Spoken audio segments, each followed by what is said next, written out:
Hi dears, എല്ലാവർക്കും നമസ്കാരം. സച്ചിയുടെയും രേവതിയുടെയും ഇനി വരാനിരിക്കുന്ന ഒരു ഗംഭീരമായിട്ടുള്ള കഥയിലേക്ക് എല്ലാവർക്കും സ്വാഗതം കേട്ടോ. അങ്ങനെ നമ്മുടെ സച്ചിയുടെ വണ്ടി ആക്സിഡൻ്റ് ആകുക, അതും ഒരു പോലീസുകാരൻ്റെ വണ്ടിയിൽ പോയി ഇടിക്കുക. അങ്ങനെ അത് മൊത്തത്തിലൊരു പ്രശ്നമായി. സച്ചിയാണെങ്കിൽ മനഃപൂർവ്വം ആ ട്രാഫിക് പോലീസിൻ്റെ വണ്ടിയിൽ കൊണ്ടുപോയി ഇടിപ്പിച്ചതാണെന്നൊക്കെ പറഞ്ഞ് നാട് മുഴുവനും ആരോ ഒരാൾ അതിൻ്റെ വിഷ്വൽസൊക്കെ എടുത്ത് അങ്ങ് വൈറലാക്കുക. സച്ചിയും രേവതിയും അതിൻ്റെ ആ ഒരു സങ്കടത്തിലൊക്കെ ഇരിക്കുക. അങ്ങനെ നമ്മുടെ രേവതി എന്താണ് ശരിക്കും സംഭവിച്ചത് എന്നുള്ള കാര്യം കണ്ടെത്തി. അങ്ങനെ അവൾ സച്ചിയും കൂട്ടിയിട്ട് വീട്ടിലേക്ക് വരിക. അപ്പം ആ സമയമാണെങ്കിൽ വീട്ടിൽ നമ്മുടെ വർഷയുടെ അച്ഛനും അമ്മയും ഒക്കെ ഉണ്ട്. അതും പോരാഞ്ഞിട്ട് ശ്രുതിയും സുധിയും ചന്ദ്രമതിയും അതുപോലെ രവിയും ഒക്കെ ഉണ്ട്. സച്ചിയും കൂട്ടിയിട്ട് രേവതി അങ്ങോട്ട് വരുന്ന സമയം നമ്മുടെ വർഷയുടെ അമ്മ പറയുന്നുണ്ട്, അല്ല ഇതെന്താ ഇത്, നാട് മുഴുവനും നാട്ടുകാരുടെ മുന്നിൽ മൊത്തത്തിൽ ഞങ്ങളുടെ കുടുംബത്തെ കൂടി അപമാനിക്കുന്ന രീതിയല്ലേ നിങ്ങൾ കാണിച്ചു കൂട്ടിയത്. ഇനി എന്തായാലും ഇതുപോലെയുള്ളൊരു സ്ഥലത്ത് എൻ്റെ മോളെ നിർത്താൻ പറ്റത്തില്ല എന്ന് മഹിമ നമ്മുടെ രേവതിയെ നോക്കി പറയുക. അപ്പം തന്നെ രേവതി പറയുന്നുണ്ട്, അതേ എൻ്റെ സച്ചിയേട്ടൻ ഒരു തെറ്റും ചെയ്തിട്ടില്ല. എൻ്റെ സച്ചിയേട്ടൻ എന്ത് തെറ്റ് ചെയ്തു എന്നാണ് നിങ്ങളീ പറയുന്നത്? എടി രേവതി, നിൻ്റെ സച്ചി ചെയ്ത തെറ്റുകൾ മുഴുവനും നാട്ടുകാർ കണ്ടു കഴിഞ്ഞു. ഫേസ്ബുക്കിലും വാട്സപ്പിലും യൂട്യൂബിലും ഒക്കെ പല ആൾക്കാരും ഇത് ഷെയർ ചെയ്ത് കളിക്കുക. എന്നിട്ടും നിങ്ങളിതൊന്നും അറിയുന്നില്ലേ? അതെ, യഥാർത്ഥത്തിൽ സംഭവിച്ചത് എന്താണെന്ന് നിങ്ങൾക്കറിയാമോന്ന് രേവതി മഹിമയോട് ചോദിച്ചു. ഞങ്ങൾ എന്തിനാ വെറുതെ ഇതൊക്കെ ചെക്കി ചെകയാൻ നിൽക്കുന്നത്? എന്തായാലും ഇനിയിപ്പം നാട്ടുകാരുടെ മുഖത്ത് നോക്കാൻ പറ്റാത്ത അവസ്ഥയിൽ നീ നിൻ്റെ ഭർത്താവും ഞങ്ങളെ നാറ്റിച്ച് കളഞ്ഞില്ലേ? അതും പോരാഞ്ഞ് ആ പോലീസുകാരൻ്റെ വണ്ടിയിൽ കൊണ്ടുപോയി ഇടിപ്പിച്ചിരിക്കുക. എങ്ങനെയാ സച്ചി നിനക്ക് ഇതൊക്കെ സാധിക്കുന്നത്? ഇങ്ങനെ വെള്ളമടിച്ച് വണ്ടി ഓടിച്ചു കഴിഞ്ഞാൽ വലിയ പ്രശ്നങ്ങളുണ്ടാകുമെന്ന് നീ ഇനി എന്നാ തിരിച്ചറിയുന്നതെന്ന് സച്ചിയോട് അവരൊക്കെ പറയുക. ഈ സമയമാണെങ്കിൽ രേവതി നമ്മുടെ സച്ചിയുടെ കൈ പിടിച്ചു. എന്നിട്ട് സച്ചിയോട് പറയുക, അതെ എൻ്റെ ഭർത്താവ് ഈ നിൽക്കുന്ന സച്ചി, ഇയാൾ എൻ്റെ അച്ഛൻ പകർന്നു തന്ന ആ രീതിയിൽ തന്നെ മുന്നോട്ട് പോയിട്ടുള്ളൂ. ദേ നിൽക്കുകയല്ലേ സച്ചി ഏട്ടനെ മര്യാദ പഠിപ്പിച്ച ആൾ. അതുകൊണ്ട് ഈ അച്ഛൻ്റെ മോൻ ഒരിക്കലും ദുശീലമുള്ള ഒരുത്തനായി മാറില്ല. അങ്ങനെയുള്ള ചീത്ത സ്വഭാവമൊക്കെ ഉണ്ടെങ്കിൽ തന്നെ സച്ചേട്ടൻ അതൊക്കെ മാറ്റി ഇപ്പം നല്ല ആളായിട്ട് ജീവിക്കുക. ഞങ്ങളെ മനഃപൂർവ്വം നാറ്റിക്കാൻ വേണ്ടിയിട്ട് ആരോ ചെയ്തു കൂട്ടിയ പണിയാണെന്ന് രേവതി അവരോട് പറയുക. അപ്പം രവിയാണെങ്കിൽ ഒരക്ഷരം പോലും മിണ്ടുന്നില്ല. രേവതിയാണെങ്കിൽ വർഷയുടെ അമ്മയുടെ അടുത്തേക്ക് ചെന്നിട്ട് പറഞ്ഞു, അതെ ആൻറ്റി, നിങ്ങൾ പല പ്രശ്നങ്ങളും ഈ വീട്ടിൽ വന്ന് ഉണ്ടാക്കിയിട്ടുണ്ടല്ലോ. ഇനി ഞാൻ പ്രതികരിച്ചില്ലെങ്കിൽ അത് ശരിയാവില്ല. എൻ്റെ സച്ചിയേട്ടൻ ജീവിതത്തിലേക്ക് തിരിച്ചു വന്നിരിക്കുക. എൻ്റെ സച്ചിയേട്ടനുണ്ടല്ലോ വലിയ അപകടം സംഭവിക്കേണ്ടതായിരുന്നു. എന്താ സംഭവിച്ചതെന്ന് എല്ലാവരോടും ഞാൻ പറയാമെന്ന് പറഞ്ഞ് രേവതി നടന്ന സംഭവങ്ങൾ മുഴുവനും വിശദീകരിക്കുക. അപ്പോഴത്തേക്കിനും നമ്മുടെ സച്ചി ഒരക്ഷരം പോലും മിണ്ടാതെ എല്ലാവരും അപമാനിതനായിട്ട് അങ്ങനെ നിൽക്കുമ്പോൾ നമ്മുടെ രവിക്കാണെങ്കിൽ സങ്കടം സഹിക്കാൻ പറ്റുന്നില്ല. എൻ്റെ മോളെ നീ എന്തൊക്കെയായി പറയുന്നത്? അച്ഛാ, സച്ചിയേട്ടനുണ്ടല്ലോ കുറച്ച് പിള്ളേരുടെ ജീവൻ രക്ഷിക്കാൻ വേണ്ടിയിട്ടാണ് അങ്ങനെ ആ ഒരു കാര്യം ചെയ്തത്. അവിടെ വെച്ച് സച്ചിയുടെ വണ്ടി റിവേഴ്സ് എടുത്തില്ലായിരുന്നെങ്കിൽ ആ പിള്ളേരുടെ ദേഹത്ത് വണ്ടി ഇടിച്ചേനെ. അങ്ങനെയാണെങ്കിൽ ആ കുട്ടികൾക്ക് എന്തെങ്കിലും സംഭവിക്കില്ലേ? അതുമാത്രമല്ല, സച്ചിയേട്ടനും തലനാരിഴിക്കാൻ രക്ഷപ്പെട്ടത്. ഇങ്ങനെയുള്ളൊരു അപകടം ഉണ്ടായിട്ട് സച്ചിയേട്ടന് അപകടങ്ങളൊന്നും സംഭവിക്കാതെ തിരിച്ചു വന്നതിൽ എല്ലാവരും സന്തോഷിക്കുകയല്ലേ വേണ്ടത്?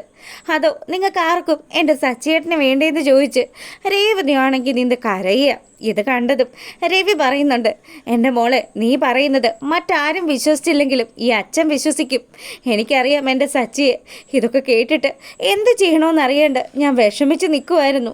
എന്തായാലും നീ പറയുന്ന കാര്യങ്ങൾ എനിക്ക് ആലോചിച്ചിട്ടാണെങ്കിൽ പേടിയാവുകയാണെന്ന് രവി പറയും. ആ സംഭവം നടന്നപ്പം എൻ്റെ സച്ചിക്ക് എന്തെങ്കിലും അപകടം സംഭവിച്ചിരുന്നെങ്കിലോ, എൻ്റെ മോനില്ലെങ്കിൽ പിന്നെ ഞാൻ ജീവിച്ചിരിക്കില്ല എന്ന് രവി നമ്മുടെ ചന്ദ്രമതിയുടെ മുഖത്ത് നോക്കിയിട്ട് പറയുക. അപ്പം ചന്ദ്രയാണെങ്കിലോ, ഹോ ഇവളുള്ള കള്ളത്തരം പറയാനും അതൊക്കെ കേട്ട് വിശ്വസിക്കാൻ നിങ്ങളും. എടി ചന്ദ്ര, സ്വന്തം മകന് ഇങ്ങനെയുള്ളൊരു അപകടം സംഭവിച്ചിട്ട് നിനക്കൊരല്പം പോലും വിഷമമില്ലല്ലോ. നീ ഒരമ്മയാണോടി? അതിന് ഇവനും ഇവളും പറയുന്നത് സത്യമാണോ എന്ന് ആർക്കറിയാം? അതെ, എൻ്റെ സച്ചി ഒരിക്കലും കള്ളത്തരം പറയില്ല എന്ന് രവി നമ്മുടെ ചന്ദ്രയോട് പറയുമ്പം ശ്രുതിയുടെ അമ്മയാണെങ്കിലോ, വർഷയുടെ അമ്മയാണെങ്കിലോ അവർ വന്നിട്ട് പറഞ്ഞു, ഇവരെ ഒന്നും വിശ്വസിക്കാനൊന്നും പറ്റില്ല. ഇവളും ഇവളുടെ ഭർത്താവും ഒക്കെ പറയുന്നത് പച്ച കള്ളമാവാനാ സാധ്യത. അതെ ആൻറ്റി, ഇത്രയും കാലവും ഞാൻ നിങ്ങളുടെ മുന്നിൽ ഒരക്ഷരം പോലും മറുത്തു പറഞ്ഞിട്ടില്ല. എൻ്റെ സച്ചിയേട്ടനെ കുറിച്ച് ഇനിയൊരു വാക്ക് മോശമായിട്ട് നിങ്ങൾ പറഞ്ഞാലുണ്ടല്ലോ, ദേ ഈ വീട്ടിലേക്ക് നിങ്ങളുടെ ഈ ഒരു വരുത്തുപോക്കുണ്ടല്ലോ, അത് ഞാൻ അങ്ങ് അവസാനിപ്പിക്കുമെന്ന് രേവതി നമ്മുടെ മഹിമയെ നോക്കി പറയുക. മഹിമയാണെങ്കിൽ ശരിക്കും ഒന്ന് വരണ്ടു. രേവതിയുടെ അടുത്ത് നിന്നും ഇത്രയും വലിയ സ്ട്രോങ് ആയിട്ടുള്ള വാക്കുകളൊന്നും നമ്മുടെ മഹിമ കേട്ടിട്ടില്ലല്ലോ. അങ്ങനെ രേവതി പറഞ്ഞു, അച്ഛാ, ഈ വീട്ടിൽ അച്ഛനൊഴികെ ആർക്കും എൻ്റെ ഭർത്താവ് ജീവനോട് കൂടി ഇരിക്കണമെന്ന് പോലും ഇല്ല. ദേ കണ്ടില്ലേ അമ്മയുടെ മുഖത്തെ സന്തോഷം നോക്ക്. ഇവർ പ്രസവിച്ചത് തന്നെയാണോ എൻ്റെ സച്ചിയേട്ടനെ? മോളെ, ചന്ദ്രയോട് എത്ര പറഞ്ഞാലും അവൾക്ക് മനസ്സിലാകില്ല. അവൾക്ക് ആകെ മൊത്തം ഉള്ളത് ശ്രീകാന്തും സുധിയും മാത്രമാണ്. എൻ്റെ മോള് വിഷമിക്കണ്ട. മോളെയും മോനെയും മനസ്സിലാക്കാനായിട്ട് ഈ അച്ഛനെ സാധിക്കും. എന്തായാലും സച്ചി അങ്ങനെ ഒരു കാര്യം ചെയ്തത് കൊണ്ടാണല്ലോ ആ കുഞ്ഞുങ്ങൾക്ക് ജീവൻ തിരിച്ചു കിട്ടിയത്.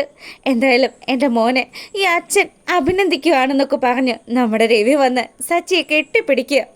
അങ്ങനെ ഇവിടെ ഈ കാര്യങ്ങളൊക്കെ നടക്കുമ്പം നമ്മുടെ രേവതി ആണെങ്കിലും എല്ലാവരുടെയും മുന്നിൽ ഈ സത്യങ്ങളൊക്കെ വിളിച്ചു പറഞ്ഞിട്ടും അവരെ നമ്മുടെ വർഷയും ശ്രീകാന്തും അല്ലാണ്ട് വേറെ ആരും തന്നെ സപ്പോർട്ട് ചെയ്യുന്നില്ല. അപ്പോൾ വർഷയാണെങ്കിൽ അവളുടെ അമ്മയെ മാറ്റി നിർത്തിയിട്ട് പറഞ്ഞു, അതെ അമ്മ ഈ കാണിച്ചു കൂട്ടുന്നത് മുഴുവനും എന്നെയും ശ്രീകാന്തിനെയും വീട്ടിലേക്ക് കൊണ്ടുപോയി നിർത്താൻ വേണ്ടിയിട്ടാണോ? അങ്ങനെയാണെങ്കിൽ ഒരു കാരണം വെച്ചാലും ഞാൻ ഇവിടെ നിന്ന് വരില്ല.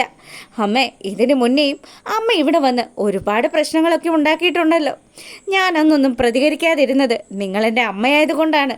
എൻ്റെ മോളെ നീ എന്തൊക്കെ ഈ പറയുന്നതെന്ന് പറഞ്ഞ് നമ്മുടെ ചന്ദ്രമതി ആണെങ്കിലോ വർഷയുടെ അടുത്തേക്ക് ചെല്ലുക. അതെ ആൻറ്റി, ഞാൻ എൻ്റെ അമ്മയോടാണ് സംസാരിക്കുന്നത്. ആൻറ്റി അവിടെ പോയി ആ കസേരയിൽ പോയിരുന്നോ? ആൻറ്റിക്ക് ഒരല്പം പോലും മനസാക്ഷി ഇല്ലല്ലോ. സച്ചിയേട്ടനെ കുറിച്ചിട്ടാണ് രേവതി ചേച്ചി ഇത്രയും കാര്യത്തിൽ പറഞ്ഞത്. എന്നിട്ടും ആ മനുഷ്യന് എന്തെങ്കിലും സംഭവിച്ചോ എന്ന് മാത്രം നിങ്ങൾ അന്വേഷിച്ചില്ലല്ലോ. സ്വന്തം മകനോട് അല്പം പോലും മനസാക്ഷി ഇല്ലാണ്ട് ആൻറ്റിക്ക് മാത്രമേ പെരുമാറാൻ സാധിക്കുകയുള്ളൂ എന്ന് നമ്മുടെ വർഷ ചന്ദ്രമതിയെ നോക്കി പറഞ്ഞു. അതിനുശേഷമാണെങ്കിലോ വർഷ പറഞ്ഞു, അതെ അമ്മയ്ക്കിനി എന്നെ കാണണമെന്ന് തോന്നുകയാണെങ്കിൽ വിളിച്ചാൽ മതി, ഞാനും ശ്രീകാന്ത് കൂടി വീട്ടിലേക്ക് വന്നേക്കാം. അപ്പം ശ്രീകാന്തും പറയുന്നുണ്ട്, അതെ ആൻറ്റി, എന്തിനിങ്ങനെ ആവശ്യമില്ലാണ്ട് ഞങ്ങളുടെ ഫാമിലിയിലെ കാര്യങ്ങളിൽ ഇടപെടുന്നത്? എൻ്റെ ശ്രീകാന്തെ നീ എന്തൊക്കെ ഈ പറയുന്നതെന്ന് ചന്ദ്രമതി ശ്രീകാന്തിനോട് ചോദിച്ചതും അമ്മയോട് കൂടിയാണ് പറഞ്ഞത്. ദേ ഇപ്പം തന്നെ സച്ചിയേട്ടൻ അത് ചെയ്തു, സച്ചിയേട്ടൻ ഇത് ചെയ്തു എന്നൊക്കെ പറഞ്ഞ് ഈ വീട്ടിൽ വന്ന് പ്രശ്നം ഉണ്ടാക്കാൻ നോക്കുകയല്ലേ. ഇത് കുറേ കാലമായി തുടങ്ങിയിട്ട്. ഇനിയും ഇത് പറഞ്ഞില്ലെങ്കിൽ അത് ശരിയാകില്ലല്ലോ എന്ന് നമ്മുടെ ശ്രീകാന്ത് അവരോടൊക്കെ ആയിട്ട് പറയുക.